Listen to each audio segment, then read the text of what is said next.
स्वागत है दोस्तों आप सभी का आरजे टेक्निकल एजुकेशन में। आज हम एक नए टॉपिक पे बात करने वाले हैं जिसका नाम है कि प्रतिरोध पर तापमान का क्या प्रभाव पड़ता है। जैसा कि हमने लास्ट क्लास में पढ़ा है कि प्रतिरोध क्या होता है और वो किन किन फैक्टर्स पे डिपेंड करता है और चालकता क्या होती है, उसी क्रम में आज हम देखेंगे कि प्रतिरोध पर तापमान का क्या प्रभाव पड़ता है। तो चलिए आज की क्लास स्टार्ट करते हैं। सबसे पहले हम देखते हैं कि शुद्ध धातुओं पर टेम्परेचर का क्या प्रभाव पड़ेगा।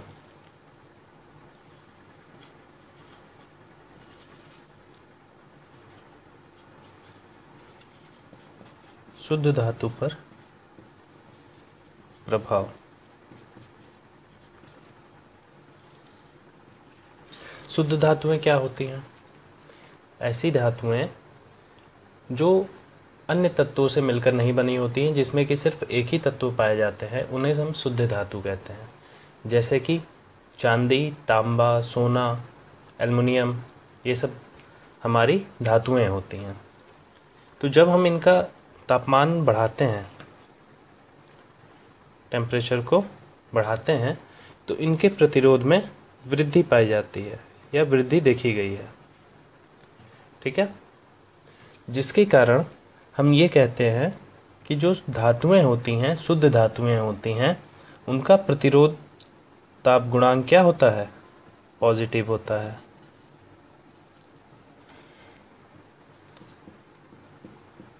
प्रतिरोध ताप गुणांक क्या होगा? पॉजिटिव होगा। और ये एग्ज़ाम के पॉइंट ऑफ व्यू से भी बहुत इंपॉर्टेंट क्वेश्चन है। कभी कभी पूछ लेता है कि धातुओं का प्रतिरोध ताप गुणांक कैसा होता है, धनात्मक, ऋणात्मक, शून्य, इस प्रकार से, या इनमें से कोई नहीं। तो आपको वहाँ पे धनात्मक टिक करना रहेगा। अगला हम देख लेते हैं मिश्र धातुओं पर तापमान का क्या प्रभाव पड़ता है।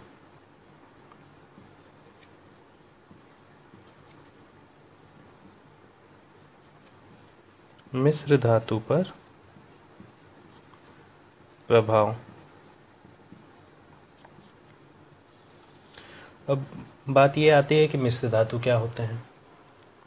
ऐसी धातुएं जो अन्य दो तत्वों को मिलाकर के बनाई जाती हैं, उन्हें हम मिश्र धातुएं कहते हैं। जैसे कि यूरेका, नाइक्रोम, मैग्नीन, ये सारी धातुएं मिश्र धातुएं कहलाती हैं। जब हम इनका तापमान बढ़ाते हैं, इनके तापमान में वृद्धि करते हैं, तो इनके प्रतिरोध में भी वृद्धि होती है, लेकिन अपेक्षाकृत बहुत ही कम वृद्धि होती है। किसके? धातुओं की अपेक्षा में। ठीक है, कुछ धातुएं, मिश्र धातुएं ऐसी होती हैं जिनके तापमान को अगर हम बढ़ाते हैं तो उनके प्रतिरोध में एक मामूली सी बढ़त होती है, जिसके कारण उसको हम लगभग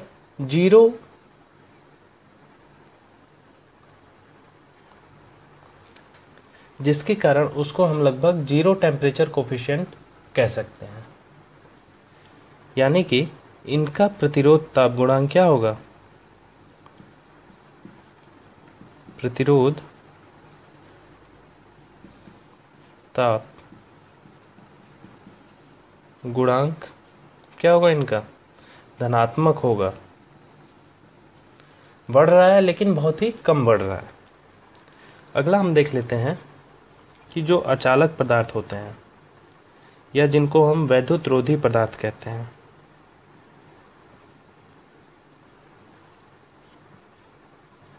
विद्युत रोधी पदार्थ, इन पे क्या इफेक्ट पड़ेगा जब हम इनका तापमान बढ़ाएंगे। वैद्युत रोधी पदार्थ जैसे कि जिनमें करंट का फ्लो नहीं होता है, उन्हें हम वैद्युत रोधी पदार्थ कहते हैं। जैसे प्लास्टिक, रबड़, पेपर, कांच, ये सभी वैद्युत रोधी पदार्थों की श्रेणी में आते हैं। अब जब हम इनका टेम्परेचर बढ़ाते हैं, तापमान को इंक्रीज करते हैं वैद्युत रोधी पदार्थों के, तो इनका प्रतिरोध कम होता है। क्या होता है इसमें? इनका प्रतिरोध कम होता है तापमान को बढ़ाने से। तो इनका प्रतिरोध ताप गुणांक कैसा हो जाएगा? ऋणात्मक हो जाएगा। प्रतिरोध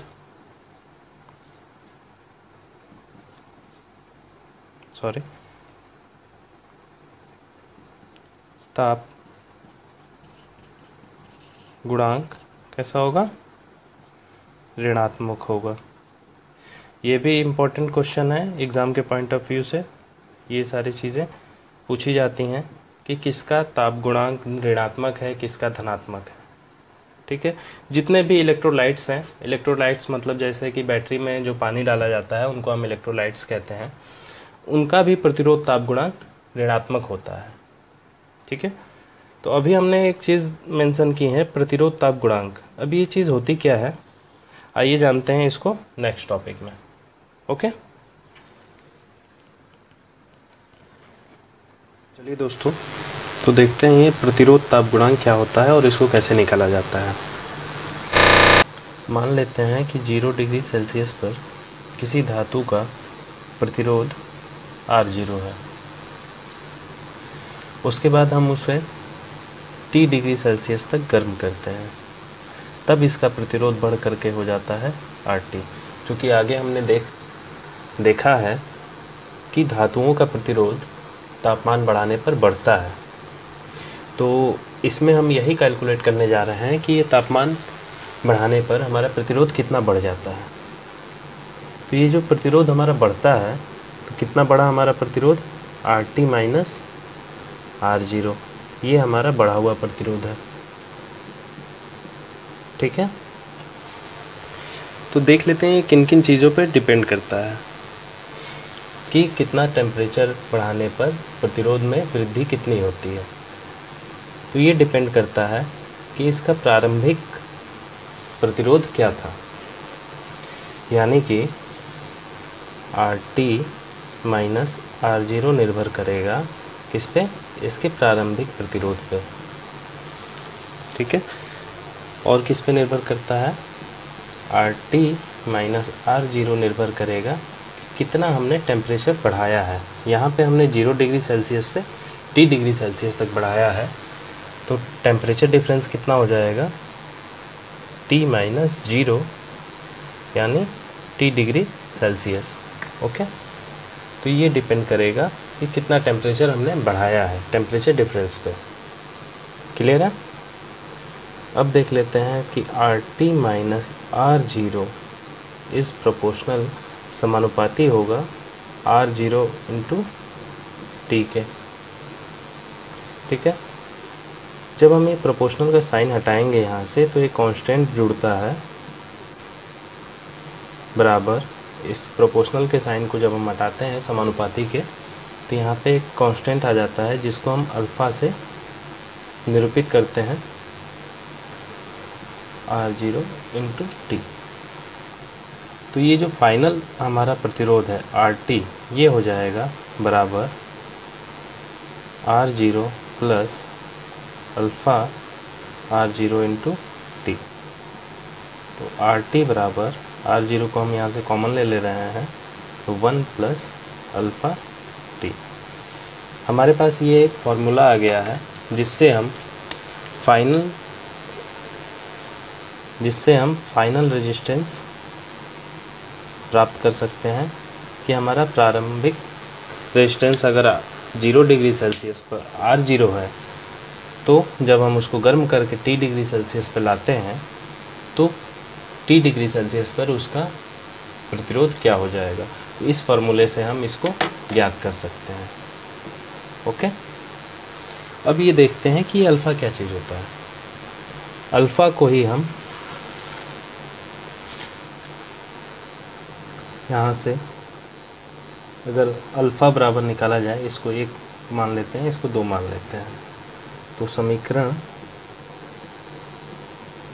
1 से RT बराबर R0 plus alpha into R0 T। तो यहाँ से जब हम अल्फ़ा का मान निकालेंगे तो ये आ जाएगा R T minus R zero upon R zero into T. ठीक है,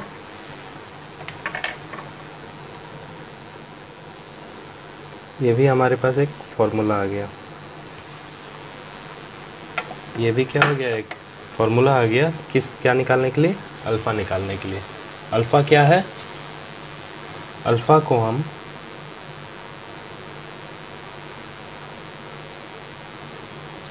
प्रतिरोध ताप गुणांक कहते हैं। प्रतिरोध ताप गुणांक, अल्फ़ा को ही हम क्या कहते हैं, प्रतिरोध ताप गुणांक कहते हैं। और ये बहुत ही इम्पोर्टेंट है एग्ज़ाम के, ये बहुत ही इम्पोर्टेंट है एग्ज़ाम के पॉइंट ऑफ व्यू से। ओके,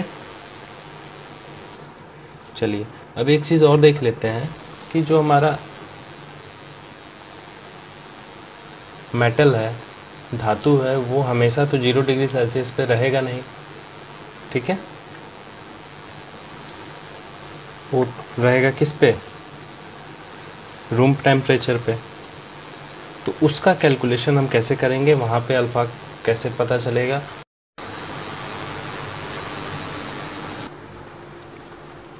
चलिए आगे देखते हैं।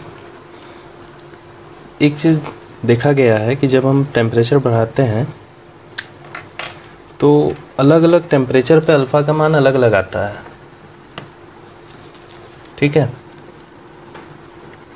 तो ऐसा तो है नहीं कि पहले हम किसी भी धातु को पहले ठंडा करके 0 डिग्री सेल्सियस पे लेकर के आएंगे, फिर उसके बाद उसको फिर गर्म करेंगे T डिग्री सेल्सियस पे, या जितने पे हमें गर्म करना है। तो ऐसा तो हम हमेशा कर नहीं सकते हैं, ये व्यवहारिक भी नहीं है। तो इसके लिए हमें अल्फ़ा के अलग अलग टेम्परेचर पे अलग अलग मान निकालने पड़ते हैं। तो चलिए देख लेते हैं कि ये कैसे निकाला जाता है। एक चीज़ यहाँ पे ध्यान देना है कि 0 डिग्री सेल्सियस पर अल्फ़ा का मान को हम अल्फ़ा 0 से दिखाते हैं। मान लीजिए T1 डिग्री सेल्सियस पर अल्फ़ा के मान को अल्फ़ा 1 से दिखाएंगे, T2 डिग्री सेल्सियस पर अल्फ़ा का मान को अल्फ़ा 2 से दिखाएंगे।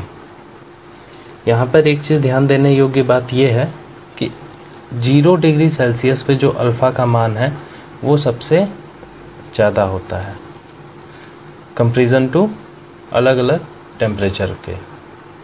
ठीक है, चलिए देख लेते हैं कि अल्फ़ा का मान अलग अलग टेम्परेचर के साथ कैसे वेरी करता है। ओके,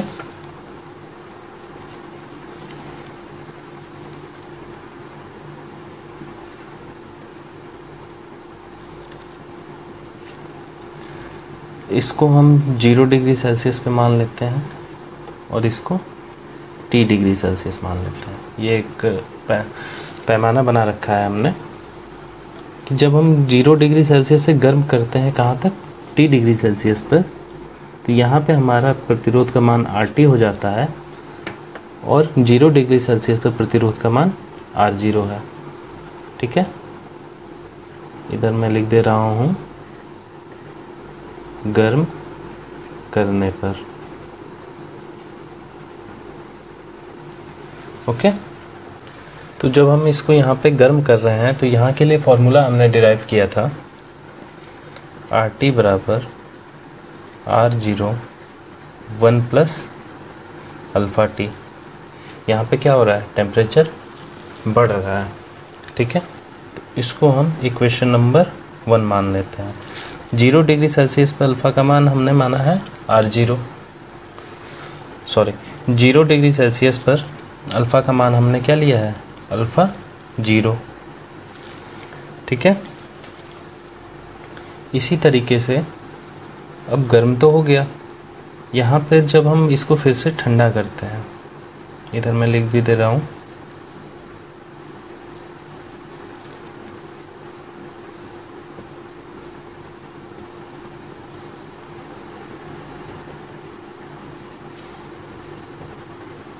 ठंडा करने पर, तो इसके लिए यहाँ पे प्रारंभिक तापमान RT हो जाएगा। जब हम 0 डिग्री सेल्सियस से इसको गर्म करके T डिग्री सेल्सियस पे लेके जाते हैं तो उसके लिए हमारा फॉर्मूला हो जाता है RT बराबर R0 1 plus alpha 0 into T। ठीक है, जब हम गर्म करते हैं तो गर्म जब हम कर रहे हैं तो उसके लिए प्रारंभिक प्रतिरोध क्या है, R0 है, और अंतिम प्रतिरोध RT है। ठीक है, लेकिन जब हम इसी को इस टेम्परेचर से ठंडा करके फिर 0 डिग्री सेल्सियस पे लेके आ रहे हैं तो उस समय हमारा प्रारंभिक प्रतिरोध क्या हो जाएगा, RT हो जाएगा, और अंतिम प्रतिरोध R0 हो जाएगा। ठीक है, तो इसको हम इक्वेशन नंबर 1 मान ले रहे हैं। जब हम ठंडा कर रहे हैं उस समय देखिए क्या आएगा, हमें फाइनल निकालना है कि फाइनल प्रतिरोध क्या रहेगा। ठीक है, तो यहाँ पे R0 बराबर निकलेगा, क्यों, क्योंकि हमारा प्रारंभिक क्या है, RT है, और अंतिम प्रतिरोध R0 है। ठीक है, तो यहाँ पे इसी प्रकार जैसे ये फॉर्मूला है उसी प्रकार प्रारंभिक की जगह हम यहाँ पे RT रखेंगे, RT 1 प्लस, अब देखिए यहाँ पे T डिग्री सेल्सियस पे है RT, तो यहाँ पे अल्फ़ा का मान क्या हो जाएगा, अल्फ़ा T। यहाँ पे 0 डिग्री सेल्सियस पे था इसलिए यहाँ पे अल्फ़ा का मान अल्फ़ा 0 था। ठीक है, तो यहाँ पे अल्फ़ा का मान रहेगा अल्फ़ा T। ओके, और चूँकि ठंडा हो रहा है तो यहाँ पे क्या किया जा रहा है, कम किया जा रहा है टेम्परेचर को, तो इसलिए यहाँ पे टेम्परेचर क्या होगा, माइनस में रहेगा, माइनस T। तो R0 बराबर RT टू 1 प्लस, देखो ये यहाँ पे गुणा हो जाएगा तो प्लस का माइनस में गुणा होता है तो क्या हो जाता है, माइनस हो जाता है, minus alpha T into T। ठीक है, ये इक्वेशन नंबर 2। यहाँ से हम अल्फ़ा T का मान जब निकालेंगे तो वो आ जाएगा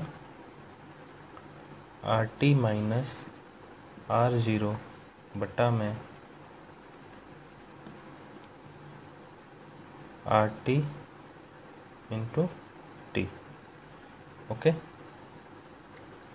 अब देखिए RT बराबर क्या है, R0 1 प्लस अल्फ़ा T, तो RT की जगह हम इसको लिखते हैं, तो अल्फ़ा T बराबर हो जाएगा R0 1 plus alpha 0 into T minus R0 बटा में R0 into 1 plus alpha 0 T into T। Okay, यहाँ से R0 कॉमन हो जाएगा ऊपर, तो क्या बचेगा, 1 plus alpha 0 into T minus 1। ठीक है, नीचे से भी R0 कॉमन हो जाएगा, बचेगा 1 plus alpha 0 T into T, R0 से R0 कैंसिल, क्या बचा, 1 में से 1 ये भी कैंसिल हो जाएगा, तो ये बचेगा अल्फ़ा 0 इंटू T बटा में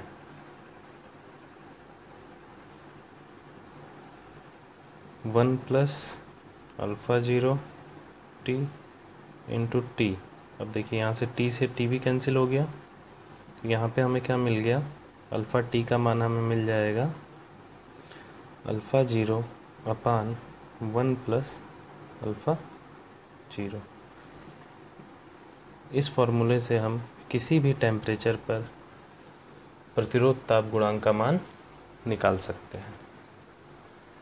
ठीक है, यहाँ पे हमें एक फॉर्मूला मिल गया किसी भी टेम्परेचर पे प्रतिरोध ताप गुणांक का मान निकालने के लिए, अल्फ़ा T बराबर अल्फ़ा 0 अपान 1 प्लस अल्फ़ा 0 इंटू ठीक है।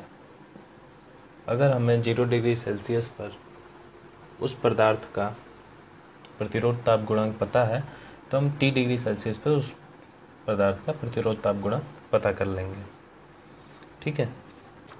अब अगर हमें T1 डिग्री सेल्सियस पर अल्फ़ा का मान निकालना होगा तो क्या हो जाएगा? अल्फ़ा टी बराबर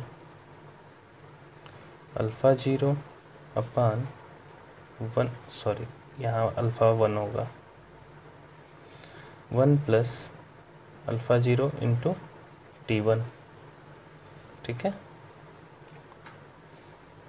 इसको हम उल्टा करके लिख लेंगे तो क्या आ जाएगा? 1 अपान अल्फ़ा 1 बराबर 1 प्लस अल्फ़ा 0 इंटू T1 अपान अल्फ़ा 0। इसको हम इक्वेशन नंबर 1 मान लेते हैं। अब अगर T2 डिग्री सेल्सियस पर अल्फ़ा का मान पूछ दिया तो कैसे निकालेंगे? तो सेम टू सेम इसी फॉर्मूले पे हम रख देंगे। तो यहाँ से अल्फ़ा 2 बराबर हो जाएगा अल्फ़ा 0 अपान 1 प्लस अल्फ़ा 0 इंटू T2। इसको भी हम इसी प्रकार से उल्टा कर देंगे। 1 अपान अल्फ़ा 2 बराबर 1 प्लस अल्फ़ा 0 इंटू T2 बटा में अल्फ़ा 0। इक्वेशन नंबर 2 मान लिया। अब समीकरण 2 से 1 को घटाने पर देखते हैं क्या मिलता है। समीकरण 2 क्या है? 1 upon alpha 2 minus 1 upon alpha 1 बराबर 1 plus alpha 0 T2 upon alpha 0 minus 1 plus alpha 0 T1 बटा में अल्फ़ा 0, ठीक है। जब हम इसको घटाते हैं तो ये आ जाएगा यहाँ पे 1 upon alpha 2 minus 1 upon alpha 1 बराबर, यहाँ पे ये दोनों बराबर है तो ये सीधे सीधे घट जाएगा, ठीक है। 1 1 कैंसिल हो जाएगा, बचेगा क्या? Alpha 0 T2 minus alpha 0 T1 बटा में alpha 0।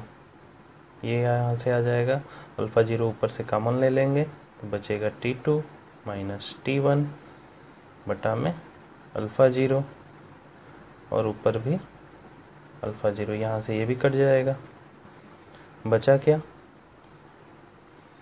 1 upon alpha 2 minus 1 upon alpha 1 बराबर T2 माइनस T1। अब यहाँ से हमें अल्फ़ा 2 का मान निकालना है, ठीक है। तो अल्फ़ा 2 बराबर यहाँ से हो जाएगा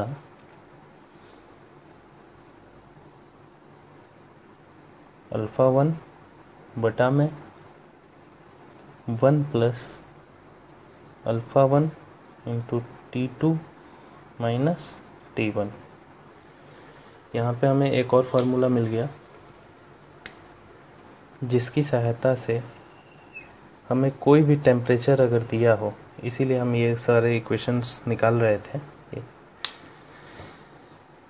एक और फार्मूला ये है, इसकी सहायता से हम क्या करेंगे, किसी भी टेम्परेचर पर, चाहे वो कोई भी टेम्परेचर हो, उस पर हम